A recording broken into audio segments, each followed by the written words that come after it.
प्रधानमंत्री नरेंद्र मोदी ने अपने आवास पर भारत सरकार के सचिवों के साथ तीसरी हाई लेवल बैठक की। इस दौरान उन्होंने अधिकारियों से कहा कि युवाओं के साथ सरकार का जुड़ाव और मजबूत किया जाए। प्रधानमंत्री ने सुझाव दिया कि वरिष्ठ अधिकारी विश्वविद्यालयों और कॉलेजों में जाकर छात्रों से सीधे संवाद करें ताकि नई पीढ़ी के विचार नीतियों में शामिल हो सकें। उन्होंने यह भी कहा कि अधिकारियों को सिर्फ आज के भारत की नहीं बल्कि आने वाले भारत की जरूरतों को ध्यान में रखकर काम करना चाहिए। देश की बड़ी वाहन निर्माता कंपनी टाटा मोटर्स ने ग्राहकों को बड़ा झटका दिया है। कंपनी ने घोषणा की है कि 1 सितंबर 2026 से उसकी गाड़ियों की कीमतों में बढ़ोतरी की जाएगी। ये बढ़ोतरी केवल पेट्रोल और डीजल वाहनों तक सीमित नहीं रहेगी बल्कि इलेक्ट्रिक वाहनों पर भी लागू होगी। इससे पहले मारुति सुजुकी और हुंडई भी कीमतें बढ़ाने का ऐलान कर चुकी हैं। ऐसे में त्योहारों के सीजन में नई कार खरीदने की योजना बना रहे ग्राहकों पर अतिरिक्त आर्थिक बोझ पड़ सकता है। देश में लगातार बढ़ रही चीनी की कीमतों को नियंत्रित करने के लिए केंद्र सरकार ने बड़ा फैसला लिया है। सरकार ने 10 लाख टन चीनी के शुल्क मुक्त आयात को मंजूरी दे दी है। यह छूट 31 अक्टूबर तक लागू रहेगी। पिछले 2 महीनों में चीनी की कीमतों में करीब 40% तक बढ़ोतरी दर्ज की गई है और कई शहरों में चीनी करीब 55 रुपए प्रति किलो बिक रही है। सरकार को उम्मीद है कि इस फैसले से बाजार में आपूर्ति बढ़ेगी और कीमतों पर नियंत्रण पाने में मदद मिलेगी। कांग्रेस ने चीनी की बढ़ती कीमतों को लेकर केंद्र सरकार पर निशाना साधा है। कांग्रेस का आरोप है कि गन्ने का इस्तेमाल एथेनॉल उत्पादन में बढ़ने के कारण चीनी की उपलब्धता प्रभावित हुई और बाजार में कीमतें बढ़ी। पार्टी ने सरकार से एथेनॉल मिश्रण की नीति की तत्काल समीक्षा करने की मांग की है। कांग्रेस का कहना है कि आम लोगों को बिना एथेनॉल वाला पेट्रोल खरीदने का विकल्प भी मिलना चाहिए। कांग्रेस सांसद राहुल गांधी दिल्ली के सांसद मार्ग थाने के बाहर धरने पर बैठ गए और छात्र प्रदर्शन के दौरान हुई घटना पर एफआईआर दर्ज करने की मांग की। राहुल गांधी ने दावा किया कि प्रदर्शन में शामिल एक छात्र को छर्रे लगे हैं और इसके लिए जिम्मेदार लोगों पर कार्रवाई होनी चाहिए। वहीं भारतीय जनता पार्टी के राष्ट्रीय अध्यक्ष जगत प्रकाश नड्डा ने राहुल गांधी के आरोपों को राजनीति से प्रेरित बताया। इस पूरे विवाद के बीच पुलिस ने बाद में एफआईआर दर्ज कर जांच शुरू कर दी है। आम आदमी पार्टी के संयोजक और दिल्ली के पूर्व मुख्यमंत्री अरविंद केजरीवाल ने केंद्र सरकार पर बड़ा हमला बोला है। केजरीवाल ने दावा किया कि मोदी सरकार के दौरान भारत प्रति व्यक्ति आय के मामले में बांग्लादेश से भी पीछे चला गया है। उन्होंने इसकी आर्थिक नीतियों पर सवाल उठाते हुए कहा कि देश की अर्थव्यवस्था का फायदा आम लोगों तक पहुंचना चाहिए।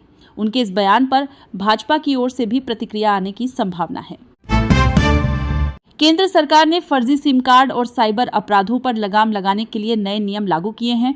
अब एक व्यक्ति अधिकतम 9 सिम कार्ड ही अपने नाम पर रख सकेगा। यह नियम 24 अगस्त से लागू होगा।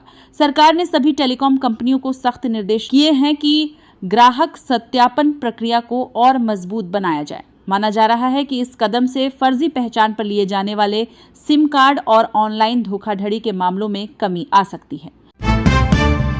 बिहार सरकार ने सोशल मीडिया क्रिएटर्स के लिए नई नीति को मंजूरी दी है। इस योजना के तहत सरकारी योजनाओं और विकास कार्यों पर वीडियो बनाने वाले कंटेंट क्रिएटर्स को 1 लाख सत्यापित व्यूज पर 10,000 रुपए तक का भुगतान किया जाएगा। वीडियो अपलोड होने के 30 दिन बाद व्यूज की जांच और सत्यापन किया जाएगा। सरकार का कहना है कि इससे सरकारी योजनाओं की जानकारी ज्यादा लोगों तक पहुंचेगी, जबकि विपक्ष इस फैसले को सरकारी प्रचार का नया तरीका बता रहा है। पूर्व सेना प्रमुख जनरल मनोज मुकुंद नरवणे ने कहा है कि भारत के लिए लंबी अवधि में सबसे बड़ी रणनीतिक चुनौती चीन है। उन्होंने कहा कि पाकिस्तान से आतंकवाद का खतरा अभी भी मौजूद है, लेकिन भविष्य की सुरक्षा चुनौतियों को देखते हुए चीन पर विशेष ध्यान देना होगा। जनरल नरवणे के अनुसार भारतीय सेना को दोनों मोर्चों पर तैयार रहना चाहिए। उनका यह बयान ऐसे समय आया है जब भारत और चीन के बीच सीमा से जुड़े कई मुद्दे अभी भी चर्चा का विषय बने हुए हैं। देश के कई राज्यों में लगातार बारिश से हालात गंभीर बने हुए हैं। मध्य प्रदेश और उत्तर प्रदेश की कई नदियां खतरे के निशान से ऊपर बह रही हैं, जिससे कई जिलों में बाढ़ जैसे हालात पैदा हो गए हैं। वहीं हिमाचल प्रदेश में भारी बारिश, भूस्खलन और बादल फटने की घटनाओं के कारण अब तक 219 लोगों की मौत होने की खबर है। मौसम विभाग ने कई राज्यों में अगले कुछ दिनों तक भारी बारिश का अलर्ट जारी किया है। एलन मस्क की कंपनी स्टारलिंक ने भारत में सैटेलाइट इंटरनेट सेवा शुरू करने के लिए एक बार फिर लाइसेंस के लिए आवेदन किया है।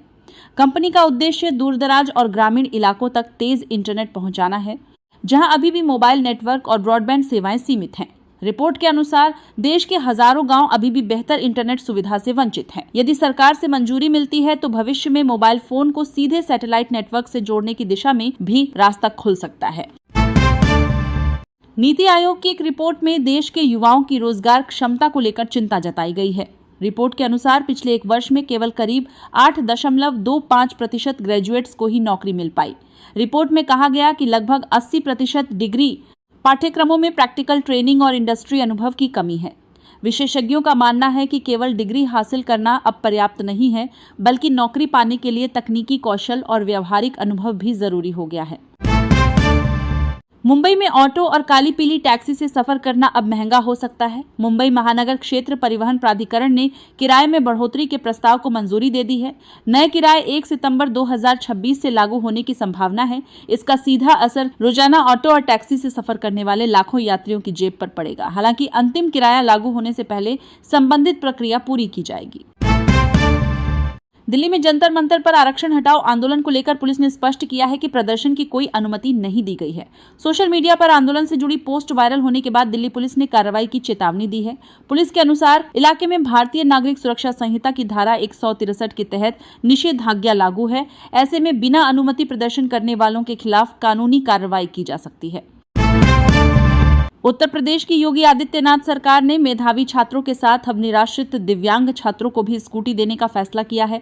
पात्र छात्रों को निर्धारित मानकों से 10% कम अंक होने पर भी इस योजना का लाभ मिल सकेगा। उच्च शिक्षा विभाग ने राज्य और निजी विश्वविद्यालयों से पात्र छात्राओं का ब्यौरा मांगा है।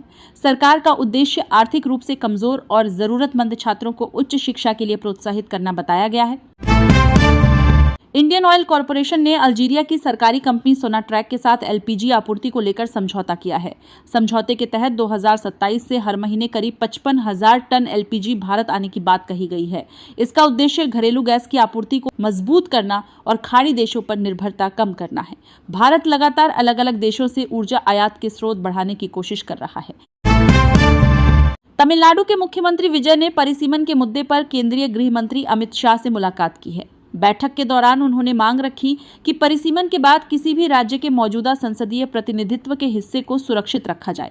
दक्षिण भारतीय मंत्री ने मांगरा से राज्यों में इस मुद्दे को लेकर पहले से चिंता जताई जाती रही है। मुख्यमंत्री विजय का कहना है कि जनसंख्या नियंत्रण करने वाले राज्यों को परिसीमन के कारण राजनीतिक नुकसान नहीं होना चाहिए। चीन ने भारतीय नागरिकों के लिए व्यापार वीजा के नियम सख्त कर दिए हैं। इसका असर भारत की इलेक्ट्रॉनिक्स, ऑटोमोबाइल और मैन्युफैक्चरिंग कंपनियों पर पड़ने की बात कही जा रही है। कारोबार से जुड़े कई लोगों को चीन के बजाय अब थाईलैंड और सिंगापुर जैसे देशों में बैठकें करनी पड़ रही हैं। कंपनियों का कहना है कि नए नियमों से चीन के साथ व्यापारिक गतिविधियों में अतिरिक्त समय और खर्च बढ़ सकता है। छत्तीसगढ़ के रायपुर स्थित इंदिरा गांधी कृषि विश्वविद्यालय में सेमेस्टर परीक्षा का पेपर लीक होने की खबर सामने आई है। मामला सामने आने के बाद विश्वविद्यालय ने संबंधित परीक्षा को रद्द कर दिया और जांच के लिए एक समिति बना दी। कांग्रेस ने इस घटना को लेकर भारतीय जनता पार्टी पर निशाना साधते हुए सवाल किया कि जिन राज्यों में भाजपा की सरकार है, वहीं बार बार पेपर लीक के मामले क्यों सामने आते हैं। अब जांच के बाद जिम्मेदार लोगों पर कार्रवाई की जाएगी। एनआरटीए ने परीक्षा के बाद जारी आंसर की को चुनौती देने के लिए ली जाने वाली फीस को लेकर सफाई दी है। राष्ट्रीय परीक्षा एजेंसी का कहना है कि आपत्ति दर्ज कराने के लिए फीस लेना कमाई का तरीका नहीं है। अगर किसी छात्र की आपत्ति सही पाई जाती है तो उसकी फीस वापस कर दी जाएगी और सही आपत्ति का लाभ बाकी छात्रों को भी मिलेगा। एजेंसी ने छात्रों से निर्धारित समय के भीतर ही आपत्ति दर्ज कराने को कहा है।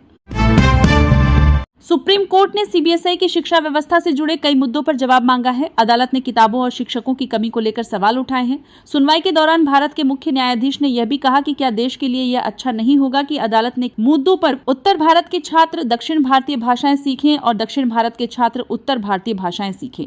अदालत की इस टिप्पणी के बाद शिक्षा और भाषा को लेकर बहस फिर तेज हो गई है। वंदे मातरम को लेकर चल रहे विवाद के बीच दिग्गज अभिनेत्री शर्मिला टैगोर ने अपनी राय रखी है। उन्होंने कहा कि एक ईश्वर को मानने वाले लोगों के लिए पूरे गीत को गाना कुछ मामलों में मुश्किल हो सकता है। उनके बयान के बाद इस मुद्दे पर राजनीतिक और सामाजिक बहस फिर तेज हो गई है। वहीं अभिनेत्री कंगना रनौत ने भी शर्मिला टैगोर की टिप्पणी पर प्रतिक्रिया देते हुए कहा कि कला और कविता को हिंदू मुस्लिम सोच से बाहर निकलकर देखने की जरूरत है। पंजाब के मुख्यमंत्री भगवंत मान के जीवन और राजनीतिक सफर पर अब डॉक्यूमेंट्री फिल्म बनने जा रही है। फ्रॉम सतोष टू पार्लियामेंट नाम की इस डॉक्यूमेंट्री में उनके संघर्ष से लेकर राजनीति में आने और मुख्यमंत्री बनने तक के सफर को दिखाया जाएगा। फिल्म 30 अगस्त को 7 भाषाओं में रिलीज होने की बात कही गई है। अब देखना होगा कि दर्शकों को भगवंत मान के जीवन पर बनी यह कहानी कितनी पसंद आती है। कंगना रनौत और बाबा रामदेव से जुड़े विवाद में हिमाचल प्रदेश के मंत्री विक्रमादित्य सिंह ने भी बयान दिया है। उन्होंने योग गुरु बाबा रामदेव के बयान को निंदनीय बताते हुए सार्वजनिक रूप से माफी मांगने की मांग की है। विक्रमादित्य सिंह ने कहा कि बाबा रामदेव से जुड़े दूसरी साल में राजनीतिक या वैचारिक असहमति हो सकती है, लेकिन सार्वजनिक जीवन में भाषा और व्यवहार की मर्यादा बनाए रखना जरूरी है। इस बयान के बाद विवाद और चर्चा में आ गया है।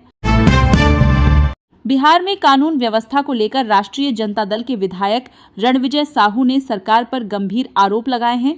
उन्होंने राज्य में राष्ट्रपति शासन लगाने की मांग की है। रणविजय साहू का कहना है कि राजधानी पटना से लेकर ग्रामीण इलाकों तक आम लोग खुद को सुरक्षित महसूस नहीं कर रहे हैं और अपराधियों को संरक्षण मिल रहा है। उनके इस बयान से बिहार की कानून व्यवस्था को लेकर राजनीतिक विवाद और तेज हो गया है।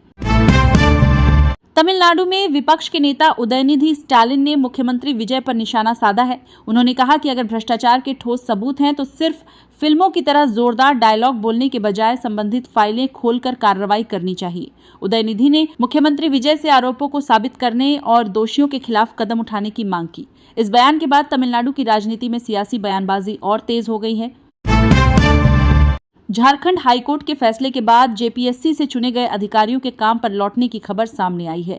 अधिकारियों ने दोबारा अपनी जिम्मेदारियां संभाल ली हैं। अब इन अधिकारियों के मामले में हेमंत सोरेन सरकार की प्रतिक्रिया का इंतजार किया जा रहा है। हाईकोर्ट के फैसले के बाद राज्य में भर्ती और नियुक्ति से जुड़े इस मामले को लेकर प्रशासनिक और राजनीतिक स्तर पर आगे की स्थिति पर नजर बनी हुई है। असम और मेघालय सीमा पर तनाव की खबर सामने आई है। शिलोंग में बाइक रैली के दौरान हुई हिंसा के विरोध में प्रदर्शन किया गया और LH-27 पर चक्का जाम किया गया। सीमा क्षेत्र में वाहनों को रोके जाने से आवाजाही प्रभावित हुई। प्रशासन की ओर से स्थिति पर नजर रखी जा रही है और तनाव को नियंत्रित करने के लिए सुरक्षा व्यवस्था बढ़ाई गई है। लोगों से शांति बनाए रखने की अपील भी की गई है। उत्तराखंड में लगातार बारिश के बीच बिजली संकट से राहत मिलने की उम्मीद बढ़ी है। केंद्र सरकार ने राज्य को 100 मेगावाट अतिरिक्त बिजली का कोटा देने का फैसला किया है। मुख्यमंत्री पुष्कर सिंह धामी ने केंद्र से अतिरिक्त बिजली की मांग की थी। बारिश के कारण बिजली उत्पादन प्रभावित होने की स्थिति में यह अतिरिक्त बिजली राज्य की आपूर्ति व्यवस्था को संभालने में मदद करेगी और कई इलाकों में बिजली कटौती का दबाव कम हो सकता है। राजस्थान सरकार ने खनन नियमों में बड़ा बदलाव किया है। अब मेजर मिनरल की लीज में माइनर मिनरल लीज धारकों को भी शामिल किए जाने की व्यवस्था की गई है। संबंधित लीज धारकों को 30 दिन के भीतर जरूरी जानकारी देनी होगी और आवेदन की प्रक्रिया ऑनलाइन पूरी करनी होगी। सरकार का कहना है कि नए नियमों से खनन प्रक्रिया को व्यवस्थित और पारदर्शी बनाने में मदद मिलेगी। वहीं कारोबारियों को नए नियमों के अनुसार दस्तावेज पूरे करने होंगे। सरकारी स्कूलों की हालत को लेकर भारतीय जनता पार्टी ने आम आदमी पार्टी को घेरने की कोशिश की। बीजेपी की ओर से एक वीडियो शेयर किया गया, लेकिन बाद में सामने आया कि ये वीडियो करीब 8 साल पुराना है और उस समय पंजाब में कैप्टन अमरिंदर सिंह मुख्यमंत्री थे। इसके बाद आम आदमी पार्टी ने बीजेपी पर पुराना वीडियो इस्तेमाल कर लोगों को गुमराह करने का आरोप लगाया। अब इस मुद्दे पर दोनों पंजाब के दलों के बीच सियासी बयानबाजी तेज हो गई है।